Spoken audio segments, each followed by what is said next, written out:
우리가 함께 한 목소리로 읽도록 하겠습니다. 베드로전서 1장. 그렇죠? 소리가 나죠? 예, 누구 전화기에서 나는 소리인지 모르겠네. 예, 베드로전서 1장 22절 말씀 우리가 같이 읽도록 하겠습니다. 너희가 진리를 순종함으로 너희 영혼을 깨끗하게 하여 거짓이 없이 형제를 사랑하기에 이르렀으니 마음으로 뜨겁게 서로 사랑하라. 우리 한 번 더 읽습니다. 너희가 진리를 순종함으로 너희 영혼을 깨끗하게 하여 거짓이 없이 형제를 사랑하기에 이르렀으니 마음으로 뜨겁게 서로 사랑하라.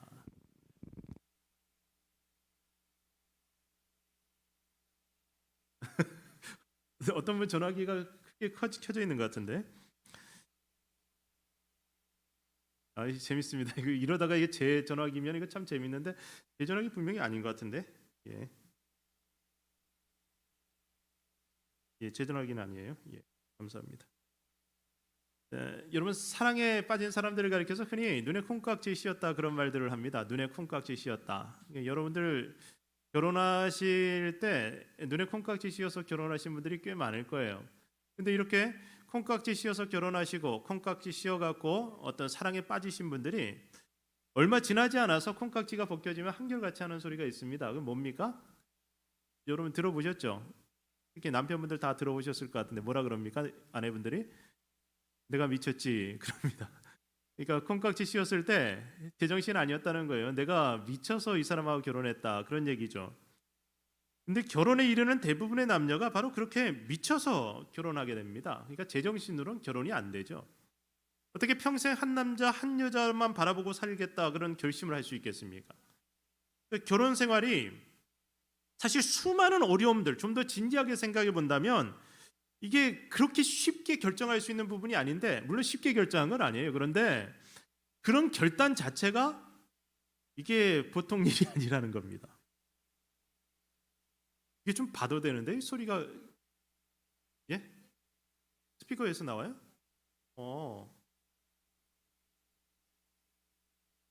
어떻게 뭐가 좀 아까 뭐 조율하다가 뭐가 잘못됐나 봐요? 예. TV가 아니고 TV인가요? TV는 0. 예. 뭐 제가 그렇게 예민한 사람이 아닌데 제 목소리가 계속 뒤에 따라오니까 좀 바드가 되네. 예.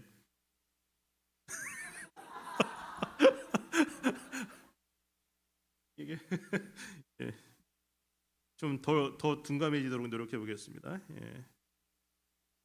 우리가 어떤 관계가 깊은 관계 속에 들어갔다가 그 관계가 깨지고 나면 굉장한 상처와 아픔을 겪습니다. 그걸 알기 때문에 우리 주변에서 그런 경험을 하는 사람들이 있잖아요. 그거 알기 때문에 평생토록 죽음이 우리를 갈라놓을 때까지, 뭐 검은 머리 팥불이 될 때까지 건강하나 병드나 괴로우나 즐거우나 변함없이 사랑하겠다 이런 결단을 하는 것이 쉬운 게 아니에요.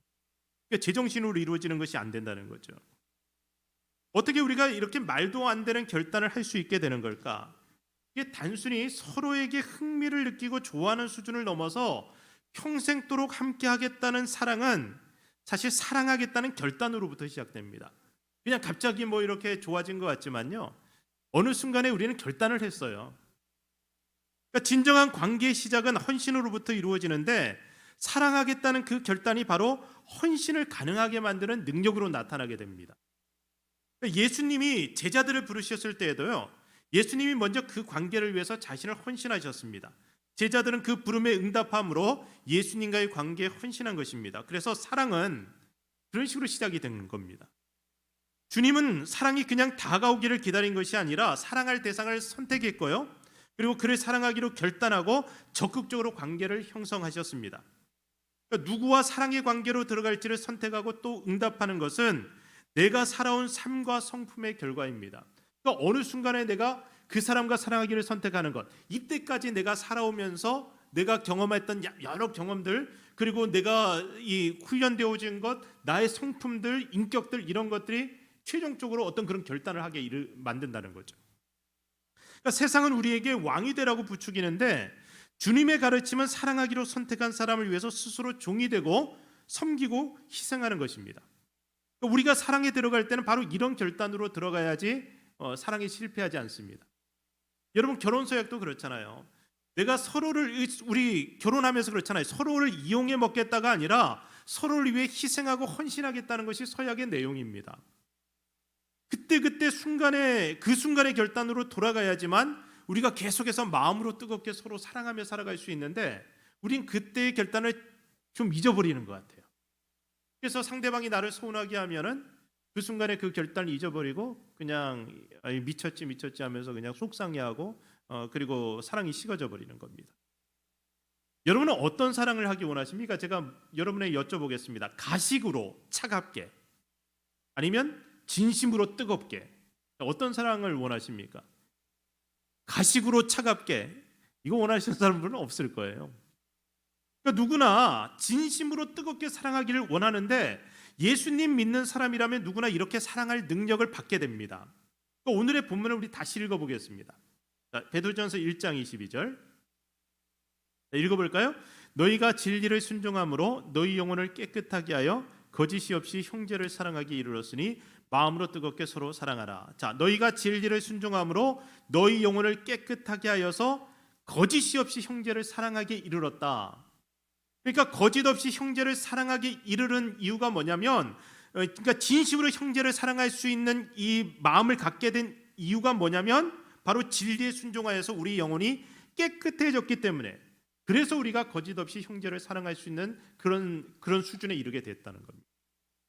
그러니까 모든 그리스도인은 거짓 없이 형제를 사랑할 수 있는 능력을 가졌어요. 그런데 왜 우리들은 사람들을 사랑할 때 정말 거짓 없이 마음으로 뜨겁게 사랑하지 못하는 걸까요?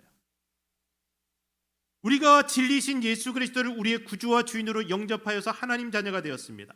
우리는 예수 그리스도를 통해서 하나님을 알게 되었고 날마다 그분의 말씀을 받아들임으로 말씀의 빛 가운데 자신을 드러내어 영혼을 깨끗하게 가꾸고 있습니다. 그래서 형제 자매를 진심으로 뜨겁게 사랑할 수 있게 되었습니다. 마음으로 뜨겁게 서로 사랑할 수 있는 이 관계, 이것은요 그런 사람들 사이에서 이루어지는 이 교제입니다. 그러니까 같은 결단을 하는 사람들, 같은 이 수준에 이른 사람들이 이런 사랑을 함께 할 수 있어요. 제가 반복해서 말씀드리는 건데 모두 관계가 상호적입니다. 일방적으로 누구가 한 사람이 뜨겁게 사랑할 수가 없어요. 그렇게 일방적으로 뜨겁게 사랑하는 게 뭐예요? 이게 짝사랑이잖아요. 짝사랑은 어떻습니까? 이게 뭐 스파크가 일어나지 않아요. 거기서는 어떤 역사가 일어나지 않습니다. 한쪽의 노력으로는 서로 사랑하기가 되지 않습니다. 유선 이사님 오늘 찬양이 함께 걸어가기잖아요. 같이 걸어가기잖아요. 같이 무엇인가를 할 수 있으려면 서로 사랑하려면 서로 동일한 마음과 동일한 결단을 해야 됩니다. 그러니까 죄인인 우리를 마음으로 뜨겁게 사랑해 주신 하나님은 우리에게도 동일하게 그런 사랑을 기대하십니다. 하나님이 우리를 사랑하면서요, 너는 내 사랑 그냥 무시해도 돼 이렇게 하시지 않아요. 같이 뜨겁게 사랑하기를 원하시는 거예요. 저는 우리 공동체가 마음으로 뜨겁게 그리고 서로 사랑하는 공동체가 되기를 원합니다. 서로 사랑했으면 좋겠어요. 오늘 저는 여러분에게 원수 사랑에 대해 말씀드리는 것이 아닙니다. 사실 그런 사랑은 뭐 다음 기회에 여러분에게 말씀을 나눌 기회가 있을 거예요. 용서에 관한 것이라든지 그런 부분은 다음 기회에 말씀을 드릴 것이고, 오늘 제가 여러분과 나누는 말씀은 눈에 콩깍지 씌워서 사랑하겠다고 결단하고 관계를 시작한 그 소중한 사람들과의 사랑을 이야기하는 겁니다. 여러분에게 속마음을 그대로 쏟아놓을 수 있는 친구가 몇 명이나 됩니까? 나를 있는 그대로 보여줄 수 있는 그런 친구가 몇 명이나 되겠습니까? 가족을 포함해서 두세 명이라도 마음으로 뜨겁게 사랑하는 사람이 있다면 그렇다면 여러분은 행복한 사람이라고 저는 말씀드리고 싶어요. 그런 친구가 정말 속을 다 털어놓고도 그 앞에 마음껏 내가 내 속마음을 털어놓고 울고 약한 모습 보여줘도 그 모습 그대로를 받아줄 수 있는 그런 친구가 내 주변에 두세 명만 있으면, 아니 한 명이라도 있으면요, 그 사람은 절대 인생을 포기하지 않습니다.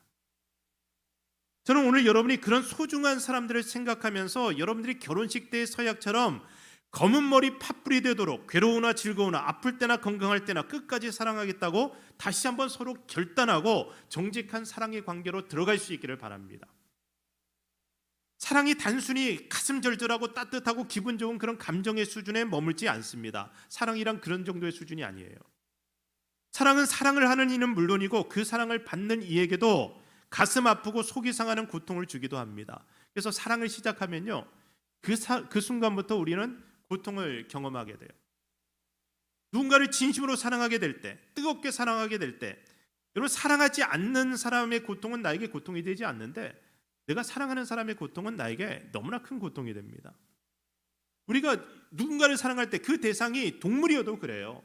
우리가 강아지나 고양이를 사랑해도 우리 강아지가 먼저 죽으면 얼마나 그게 고통스러운지 강아지 키워보신 분들 알잖아요. 너무나 아픈 거예요. 그게 사랑하는 대상의 고통이 나의 고통이 되기 때문에. 사랑하지 않았으면 그런 고통이 없어요. 그래서 저는 강아지 키우는 것을 그래서 두려워해요. 예전에 제가 어릴 때 강아지를 키웠는데 그 강아지가 죽고 난 다음에 제가 너무 아팠거든요. 너무 속상해서 산에 가서 묻으려고 아버지가 하는데 못 묻게 그냥 그 죽은 강아지 끌어안고 그냥 울어대고 막 그랬어요. 그러면서 다시는 사랑하지 않으리, 그런 마음을 그때 가졌어요. 강아지 키운다는 게 두렵더라고요. 왜냐하면 사랑에 빠지면은 보통 강아지들이 주인보다 먼저 가니까 이게 너무 속이 상한 거예요. 여러분이 사랑하는 사람들과의 관계를 한번 생각해 보세요. 그 사람이 아플 때 여러분이 어떠셨나? 정말 아파요. 심지어는 내가 사랑하는 사람이 아픔을 당하고 있으면 대신 아팠으면 좋겠어요. 어떤 엄마는 그런 얘기 하더라고요. 이 아들이 연애에 실패해갖고 집에 와서 사랑하는 여자친구하고 헤어져서 집에 와서 펑펑 우는데 그 대신 아파주고 싶다고. 근데 뭐 대신 연애해 줄 수 있는 것도 아니고 얼마나 이게 힘들어요 이게. 때로는 사랑하는 이가 내 마음을 몰라줄 때도 고통스러워요. 또 배신당하게 되면 죽고 싶을 만큼 힘들어지기도 해요. 그래서 사랑하는 관계로 들어가는 순간 우리의 고통이 시작되는 겁니다. 그러니까 그렇게 즐겁고 좋기만 한 감정은 아니에요. 사랑하지 않았다면 경험하지 않을 아픔들이 사랑하면서 경험되어지기 시작합니다. 믿었던 사람들로부터 배신당하고 또 상처를 많이 받다 보면 사실 지혜로운 분들이 그런 권면하잖아요. 사람은 믿음의 대상이 아니라 사랑의 대상이다. 이게 좀 스스로를 위로하고 싶어서 이런 표현을 쓰시는지 모르겠는데, 물론 이게 신앙의 대상이라는 부분에서 믿음의 대상은 분명히 아니에요. 그런데 사람을 믿지 않고 사랑할 수 있을까? 저는 그 부분에 대해서도 좀 회의적입니다. 사람을 사랑하면 믿어줘야 돼요. 저 녀석은 분명히 나를 배신할 사람이야, 이렇게 생각하고 그 사람을 사랑하는 것은 이게 어렵습니다. 그게 잘 안 되는 것 같아요. 나는 당신 사랑하는데 당신 분명 딴 사람을 마음에 품고 있을 거야, 이렇게 생각하면서 어떻게 사랑을 할 수 있겠어요? 그러니까 사랑하면 믿음을 주게 됩니다. 예수님도 자신을 배신할 제자들과 자신을 팔아먹을 제자들을 사랑하실 때 그들을 끝까지 믿어주셨어요. 그게 예수님의 사랑이었습니다. 요한복음 13장 1절 말씀 보겠습니다. 요한복음 13장 1절 읽어보겠습니다. 유월절 전에 예수께서 자기가 세상을 떠나 아버지께로 돌아가실 때가 이른 줄 아시고 세상에 있는 자기 사람들을 사랑하시되 끝까지 사랑하시니라. 세상에 있는 자기 사람들을 사랑하시는데 끝까지 사랑하세요. 여기서 끝까지 사랑하셨다는 이 말씀은요, 믿어주셨다는 말씀입니다. 정말 예수님은 자신을 팔아먹는 유다에게까지 끝까지 믿음을 주셨어요. 그 자신을 팔아먹을 가룟 유다의 발을 씻기고 그를 사랑하셨던 이 예수님의 모습을 생각하면서 우리의 사랑은 어떠한지를 한번 돌아봤으면 좋겠습니다. 갈보리 십자가에서도 누구도 저주하지 않고 끝까지 사랑을 보여주신 예수님의 그 마음을 우리가 느껴볼 때 이것이 진짜 사랑이라는 겁니다. 그 사랑을 받은 사람들이 어떻게 사랑해야 될지를 생각해 보자는 겁니다.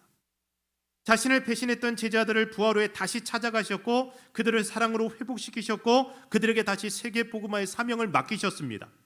그렇게 끝까지 함께 하시고 끝까지 사랑하겠다고 다시 한번 그들에게 말씀해 주시는데, 예수님의 사랑은 그래서 포기하지 않는 사랑이라고 말할 수 있습니다. 저는 그래서 그들을 믿어주셨다는 말씀을요, 끝까지 기회를 주셨다는 말로 해석하고 싶습니다. 저는 우리가 서로 사랑하기로 결단했으면 끝까지 기회를 주는 사람들이 되었으면 좋겠습니다. 저는 이게 어떤 분들은 교회가 서로 사랑하라고 그랬다면서 그러면서 와갖고 행패 부리는 사람들도 종종 봤어요. 그러니까 나는 이렇게 행패 부려도 너희는 나를 사랑해줘야 된다, 뭐 그런 요구인데 이 성경에서 말씀하는 사랑을 너무 많이 오해했어요.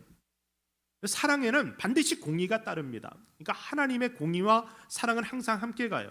그 부분도 나중에 여러분하고 말씀을 나눌 텐데, 하나님의 지금 말씀드린 이 사랑이라는 부분을 이야기할 때 주님은 제자들이 배신할 때, 제자들이 예수님을 팔아먹을 때 그 제자들을 이뻐하지 않았어요. 야단치기도 하고 꾸짖기도 하고, 그리고 그들을 향하여서 정말 이 서운한 눈빛으로 그들을 바라보기도 하시고. 그러나 예수님은 다시 기회를 주시잖아요. 살아있으면 다시 기회를 얻을 수 있어요. 믿으며 사랑한다는 건 그런 의미입니다. 그에게 소망을 품고 그가 변화될 수 있다, 그와의 관계가 회복될 수 있다, 이 마음 품고 끝까지 사랑하는 거예요. 그래서 믿음, 소망, 사랑 중에 제일이 사랑이라고 하는 이유가 바로 그겁니다. 사랑은 끝까지 믿음을 주고 끝까지 소망을 갖게 만듭니다.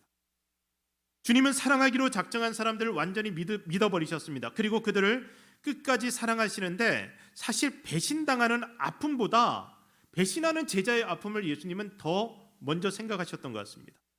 그러니까 골고다 십자가에서 마지막 물과 피를 쏟으시면서 끝없는 당신의 사랑을 예수님은 그 십자가에서 고백하신 거예요. 내가 너를 이렇게 사랑한다는 겁니다. 내 생명 주기까지 사랑한다. 그것이 우리를 향한 예수님의 끝없는 사랑이었습니다. 그래서 우리의 사랑도 그와 같아야 돼요. 왜냐하면 우린 그 사랑을 받은 사람들이기 때문에.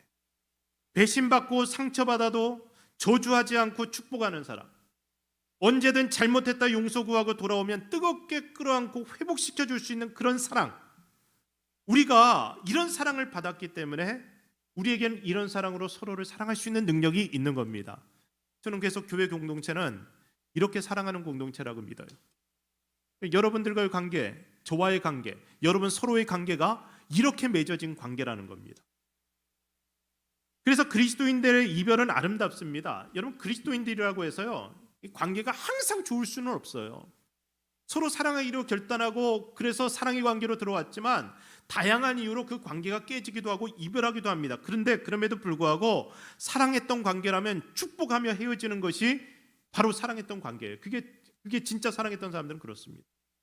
지저분하게 헤어지는 사람들, 또 저주하고 욕하고 헤어지는 사람들, 이런 사람들 사실 진실로 서로를 사랑했던 것은 아닙니다. 물론 너무 사랑했기 때문에 내가 이렇게 화가 난다라고 얘기하겠지만, 화가 나는 것과 상대방을 저주하는 것은 좀 다르죠. 헤어지면서도 축복할 수 있어야 됩니다. 진짜 사랑은 내면의 진실한 마음으로부터 나옵니다. 가볍게 감정적으로 사랑하는 것이 아니라 깊은 바닷속처럼 평온하고 깊이 있게 서서히 올라옵니다. 쉽게 달아올랐다 식어버리는 사랑이 아니라 평생을 지속하는 꾸준한 사랑인데, 그래서 이런 사랑은요, 꾸준히 뜨겁습니다.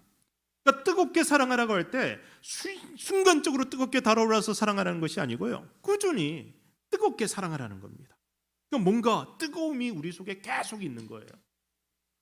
어차피 사랑하기로 작정했다면, 진실하게 마음으로 사랑하기로 작정했다면, 그렇다면 더 이상 미지근하게 사랑하지 않기를 바랍니다. 그래서 우리가 뜨겁게 사랑했으면 좋겠어요. 뜨겁게 나를 불태우며 사랑하는 것, 뜨겁게 사랑하는 사람은 내 자신의 생명까지도 아끼지 않고 내어줄 수 있게 됩니다. 그래서 뜨겁게 사랑하는 사람들의 사랑은 죽음보다 강한 사랑을 하게 되는 겁니다.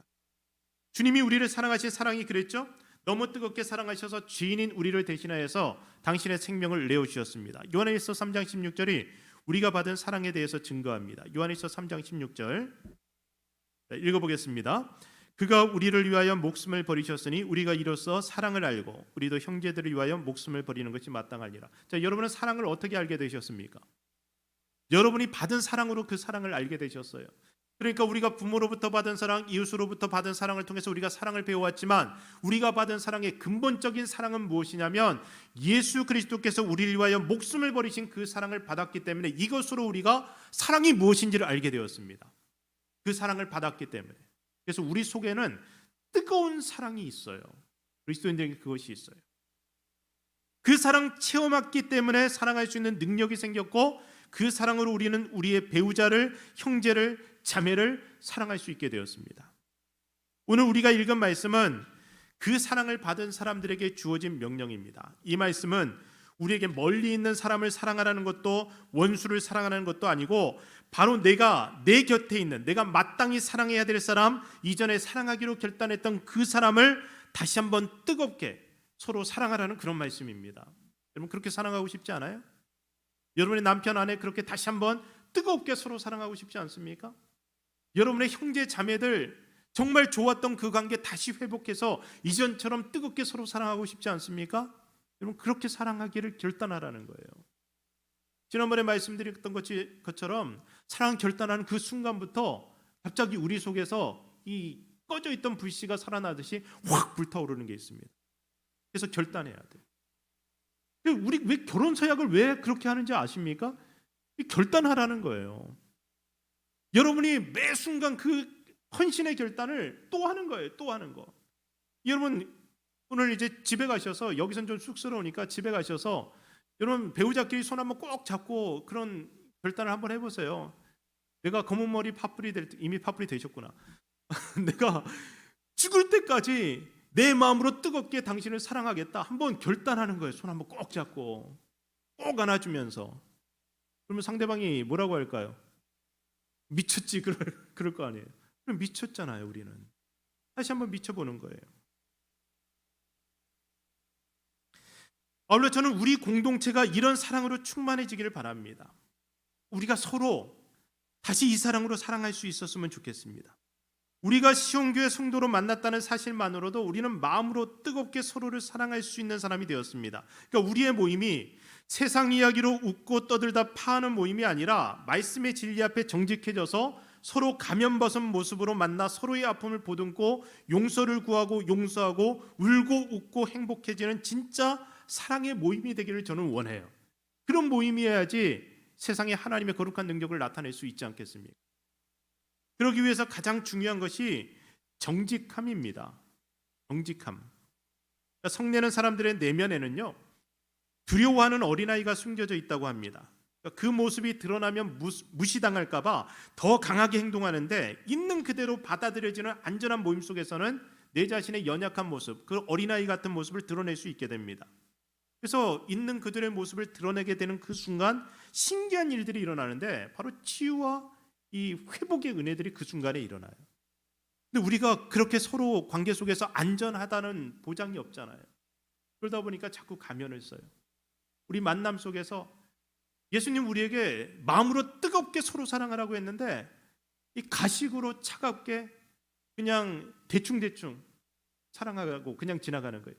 그러면서 나는 사랑했지라고 생각하고 지나가는 겁니다. 근데 여러분, 그게 어느 한순간에 우리가 시작하지 않는다고 해서 바로 되지는 않을 겁니다. 근데 제가 아내를 통해서 조금씩 들어요. 그 여성들을 위한 소그룹 모임. 왜 여성들이 하냐면 그게 좀 안정감이 있어요. 남자들 한 사람이 끼면은 속 얘기하기도 좀 어려워지잖아요. 그래서 여자분들끼리 모여서 자기 마음을 터놓고 말씀을 통해서 자기 자신을 비춰보고 그리고 아픔들을 같이 공유하고 할 때 그 속에 뜨거움이 생겨나는 것 같아요. 그래서 저는 제가 인도하는 그룹에서는 별로 그런 게 잘 없는 것 같은데, 아내가 인도하는 그룹에서는 눈물과 감동이 그렇게 많은 것 같아요. 그래서 너무 좋은 것 같아요. 그러니까 속을 그렇게 털어놓을 수 있는, 진심으로 만날 수 있는 그런 공동체를 여러분이 함께 빌드업 해가야 됩니다. 그래서 누군가가 내 앞에서 울고 있으면 그 같이 아파하면서 끌어안아주고 그리고 같이 위로할 수 있는, 그리고 나도 언젠가 그 사람 앞에서 그렇게 내 연약한 모습을 드러내고 울 수 있는 그런 만남들, 그런 관계들을 우리가 만들어가고 싶습니다. 우린 모두 하나님 앞에서 똑같은 죄인입니다. 그래서 구세주가 필요한 거잖아요. 그래서 우리의 공동체는 완벽해 보이는 사람들이 자신의 본색을 숨기고 가면 쓰고 만나는 것이 아니라는 거예요. 서로를 있는 모습 그대로 만나고 지지고 볶지만 그럼에도 불구하고 끝까지 포기하지 않고 기회를 주고 사랑하는 모임이 바로 예수님이 만드신 이 교회 공동체의 모임이라는 겁니다. 우리 모두가 그런 사랑을 원합니다. 그런 공동체를 원하고 그런 모임을 원해요. 그래서 저는 여러분에게 오늘 다시 한번 결단하는 기회를 드리고 싶습니다. 마음으로 뜨겁게 서로 사랑하겠습니다. 이 결단을 할 수 있었으면 좋겠습니다. 정직한 모습으로 만나서 정직하게 사랑하며 살아가겠습니다. 이 결단을 우리가 함께 할 수 있었으면 좋겠습니다. 그래서 여러분이 지금 여러분의 가족끼리 함께 예배 드리시는 분들, 그리고 지금도 이 자리에서 예배 드리시는 분들 집에 돌아가시면 최소한 가족들과 함께 꼭 그런 시간을 가져봤으면 좋겠습니다. 어색하더라도 쑥스럽더라도. 물론 이게 나이가 드신 남자분들은 그 굉장히 어렵다 그래요. 뭐 사랑한다는 말 평생 안 해보고 돌아가시는 분들도 꽤 있다고 하는데, 오늘 한번 미친 척하고 해보세요. 여러분 가셔갖고 손 꼭 잡아주고 나 당신 진짜 사랑한다. 내 죽을 때까지 당신 목숨 걸고 사랑하고 싶다. 나 그렇게 살 거다. 한번 결단해 보시기 바랍니다. 그 사랑의 결단이 여러분 속에 숨겨져 있던 뜨거운 불길을 다시 일으킬 거예요. 상대방 마음속에 숨겨져 있던 불길을 다시 일으킬 겁니다. 한번 해보세요. 정말 간절히 부탁드립니다. 우리 조식 장로님 오늘 한번 해보세요. 우리 정승진 장로님도 오늘 한번 해보시고, 이재원 장로님 가능할까요? 예, 이재원 장로님 가능하실 것 같아요. 좀 믿습니다. 예, 김경환 장로님도 오늘 제가 김혜숙 권사님께 물어보겠습니다. 했는지. 그래서 해보세요. 우리 해봤으면 좋겠습니다. 결단하는 거예요. 계속 반복해서. 저도 여러분에게 오늘 그래서 결단하고 싶습니다. 사랑하는 성도 여러분, 제가 시온교회 처음 부임했을 때 그 뜨거운 마음으로 여러분에게 드렸던 그 결단 그대로 2021년 이 새해를 시작하면서 제 마음으로 뜨겁게 여러분을 사랑하겠습니다. 마음을 다해서 여러분을 섬기고 여러분을 위해서 헌신하며 여러분의 고통을 제 고통으로 삼고 같이 아파하며 살아가겠습니다. 그런 결단으로 우리 공동체 2021년 이 새해 살아가면서 서로 뜨겁게 사랑하는 그런 공동체로 회복되어지고 또 성장하기를 우리 주의 이름으로 축복합니다. 기도하겠습니다.